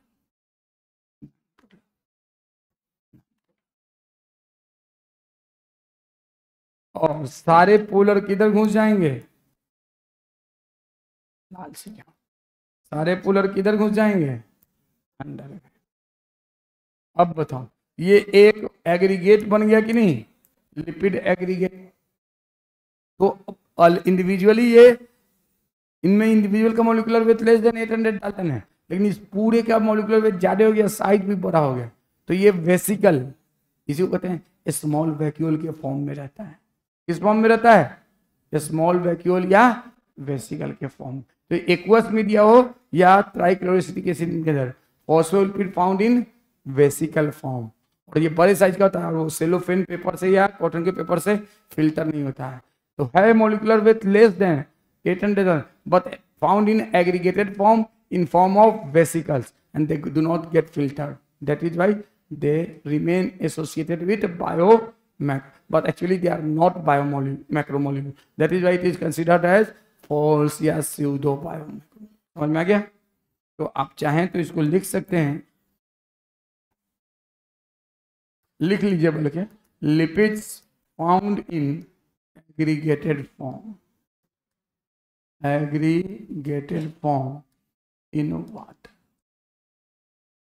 In aqueous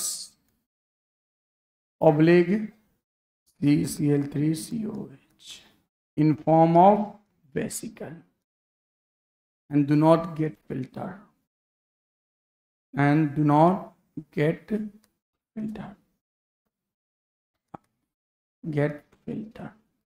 इसीलिए चलो।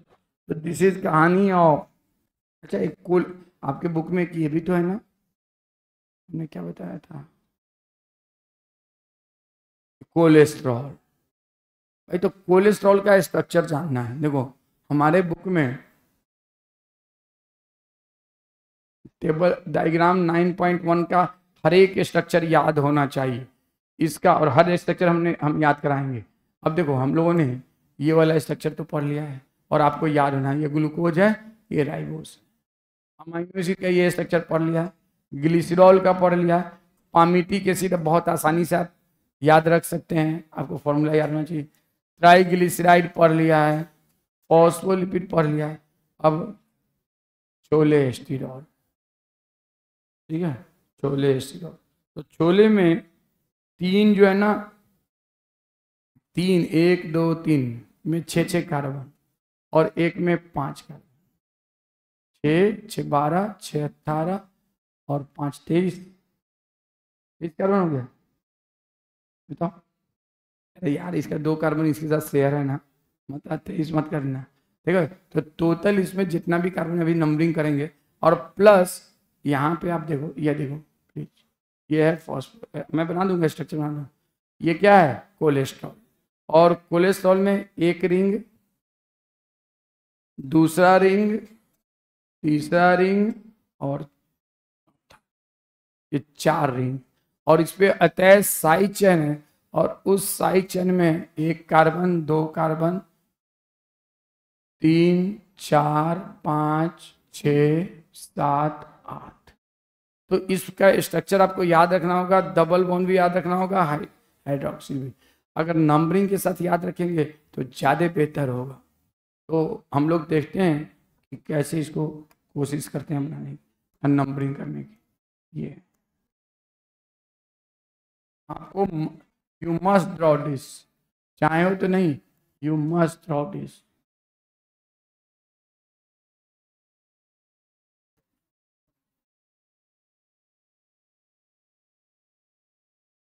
You must draw this.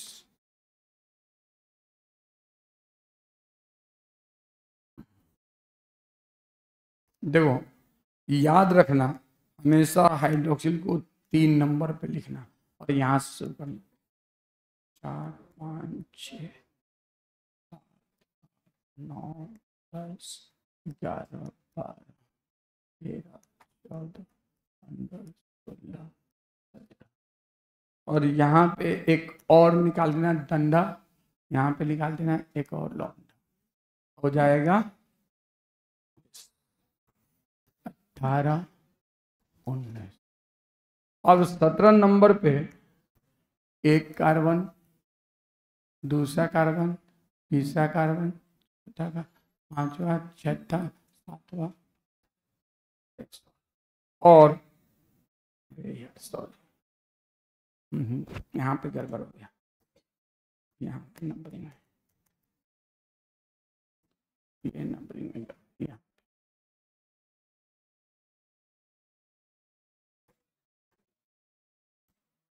6 7 ये क्या रूल है मुझे नहीं मालूम, ये रूल क्या नहीं, बस रटा हुआ है मुझे, और आपको अभी सीखने की जरूरत भी नहीं है। एमएससी बायोकेमिस्ट्री करेंगे तो method of nomenclature of such a complex compound का नेम एक नंबरिंग सीखेंगे। तो आपको टोटल इसमें कितने कार्बन है?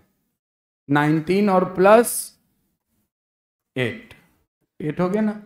यहाँ पे 1 2 3 4 5 6 7 तो टोटल कार्बन कितने हो गए?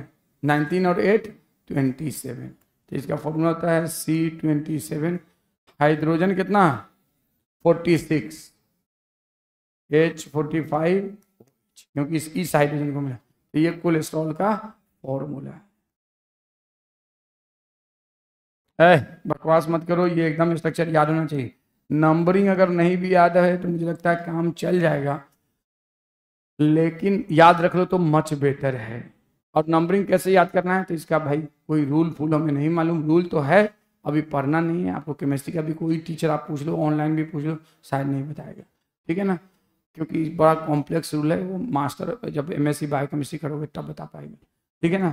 तो ये आपका, इसमें 5 और 6 के बीच में डबल बॉन्ड होता है। मैंने इसको करेक्शन कैसे किया है मुझे याद है, 5 और 6 के बीच में डबल बॉन्ड होता है। देखो 5 और 6 के बीच में, तो ये हो गया कोलेस्ट्रॉल। और ये इसका फॉर्मूला है, टोटल हाइड्रोजन 46, टोटल कार्बन 27। ये पूछ जाता है कि how many number of carbon in cholesterol, तो यू हैव टू, अब काउंट थोड़ी करोगे, स्ट्रक्चर बना के रख लो। 27 कार्बन, 27। ऑल क्यों है? Because of OH। ऑल क्यों है? बिकॉज ऑफ OH, इसलिए नाम है कोलेस्ट्रॉल। और ये एसिटिक एसिड से लीवर बनाता है। Who make the cholesterol? तो liver make the cholesterol, human body. चाहे तो आप लिख सकते हैं कोलेस्ट्रॉल खाने में होता है, लीवर मेक द कोलेस्ट्रॉल। खाने में कोलेस्ट्रॉल होता है? कौन ऐसा खाना है जो कोलेस्ट्रॉल रिच है? No food make the have cholesterol. Cholesterol synthesized in our body, but it is considered not proven that if you take the saturated fatty acid, the cholesterol will increase, and if you take the unsaturated, मतलब आप fat लोगे तो cholesterol बढ़ेगा, oil खाओगे तो cholesterol कम होगा। ये मैंने ऐसे ही बता दिया है। This is structure of cholesterol. Cholesterol हमारे लिए अच्छा है या बुरा है? लिमिटेड क्वांटिटी में इसेंशियल है। अच्छा नहीं है, लिमिटेड क्वांटिटी में ये इसेंशियल है। क्यों? जितने भी स्टेरॉयड हार्मोन है ना, चाहे एल्डोस्टेरोन हो, चाहे कॉर्टिसोल हो, चाहे एंड्रोजन हो, चाहे प्रोजेस्टेरोन हो, चाहे एस्ट्रोजन हो, they all derive from cholesterol. All steroid hormone derive from, ये लिख लो, all steroid hormone derive from cholesterol. Need of cholesterol, ये तो आपको जानना है। Need of cholesterol. अच्छा, इसका नाम छोले एस्टिरॉल क्यों है, कोई बता सकता है? खोले खोले, क्या बोले? whenever the term खोले, it means it is associated with juice. कोले टर्म कहीं भी लिखा होता है ना, इसका मतलब होता है कि वो पाइल जूस से रिलेटेड है, ठीक है ना, ये याद रखना। तो cholesterol first of all discovered in bile juice, bile juice का कंपोनेंट है, इसीलिए इसका नाम है कोलेस्टेरॉल। और एस्ट्रॉयड इसमें होता है, एस्ट्रॉयड रिंग। इसको देखो, अगर सिर्फ इतना को कहो तो this called as steroid ring, this one is called as steroid ring. इस ग्रीन वाले को हम क्या कहते हैं, एस्ट्रॉयड रिंग, ये कहलाता है एस्ट्रॉयड, उसको नहीं, ये एस्ट्रॉयड रिंग कहलाता है। OH भी नहीं, ये एस्ट्रॉयड। और जिस कंपाउंड में भी ये रिंग होगा उसको हम कहते हैं एस्ट्रॉयड। तो जितने भी एस्ट्रॉयड हार्मोन इनमें ये होता है। अब इसी में इस OH की जगह, यहाँ की जगह चेंज हो जाता है तो अलग अलग एस्ट्रॉयड हार्मोन बनता है। और इसको कोलेस्ट्रॉल क्यों कहते हैं? Chole is associated with, word chole always is associated with bile juice. और first of all cholesterol discovered in bile juice, it is by equal. तो नीड क्या है इसका? तो पहला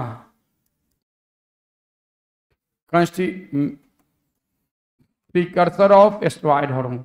अगर हमारे बॉडी में कोलेस्ट्रॉल हो ही नहीं, एस्ट्रॉयड हार्मोन नहीं बनेगा। कोई इंसान के बॉडी में कोलेस्ट्रॉल बनना खत्म हो गया तो उसके बॉडी में एस्ट्रॉयड बनना बंद हो गया। Precursor of steroid hormone, all steroid hormone made by cholesterol. दूसरा और क्या इसका जरूरत है, बोलो? Component of cell membrane of eukaryotic cell, eukaryotic cells except fungi. Prokaryotic cell में नहीं होता है। क्या करता है? Provide stability to hydrophobic tail. Cell membrane का स्ट्रक्चर देख लेना। प्रोवाइड स्टेबिलिटी टू, ये पूछा जाता है question, provide stability to tail of cell membrane, stability to. अब मैं डिटेल में इसको नहीं, सर ने बताया होगा, cell membrane tail of cell membrane, sir ने बताया। यूकैरियोट्स में नहीं, यूकैरियोट्स के सेल मेम्ब्रेन में नहीं होता कोलेस्ट्रॉल। क्या होता है? कोलेस्ट्रॉल की जगह नहीं मालूम होगा, छोड़ो हटाओ। और क्या? कंपोनेंट ऑफ, इसीलिए ये हमारे लिए बहुत जरूरी। फिर आपने सुना होगा, अरे यार ब्लड कोलेस्ट्रॉल बढ़ गया है। देखो, कोलेस्ट्रॉल जब तक लिमिटेड क्वांटिटी में है तब तक तो ये बेनिफिशियल है। जैसे ज़्यादा क्वांटिटी में होगा इट बिकम हार्मफुल और डेंजरस। आपको याद है हमारे ब्लड वेसल में इंट्रावास्कुलर क्लॉट बन जाता अथेरोस्क्लेरोसिस में, तो उसका कंपोनेंट क्या है? CFCF। क्या कंपोनेंट है? Calcium, fatty acid, fibrous tissue and cholesterol. आपकी बुक में है। तो जब जैसे ब्लड कोलेस्ट्रॉल बनेगा, इंट्रावास्कुलर क्लॉट बनने के चांसेस बढ़ जाते हैं। हमारे बुक में है, एथेरोस्क्लेरोसिस के अंदर जो क्लॉट बनता है उस क्लॉट में क्या होता है? Cholesterol, fatty acid, fibrous tissue, calcium. तो इसलिए excess quantity, in excess quantity cholesterol become dangerous, cholesterol become dangerous.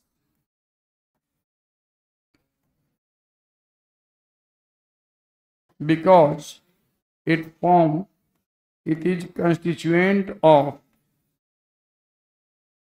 रुको बकवास मत करो, इंट्रावास्कुलर प्लाक, इंट्रावास्कुलर क्लॉट।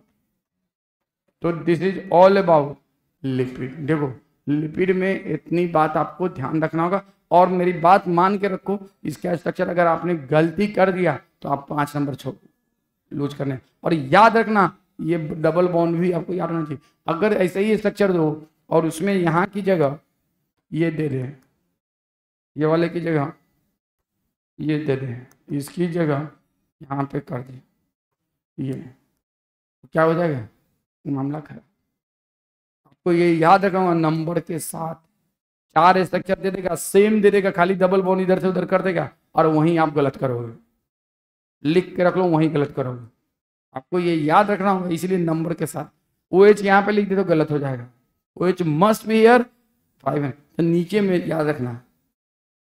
अगर आप नंबर नहीं भी याद रखो तो नीचे में याद रखना, नीचे वाला फिर उसके बाद वाले में डबल होगा, नीचे वाला और उसके बाद वाले में डबल होते। देखो इतना इंटेलिजेंट अगर स्मार्ट होते ना तुम लोग तो यहाँ नहीं बैठे होते, कहीं और होते, ठीक है ना।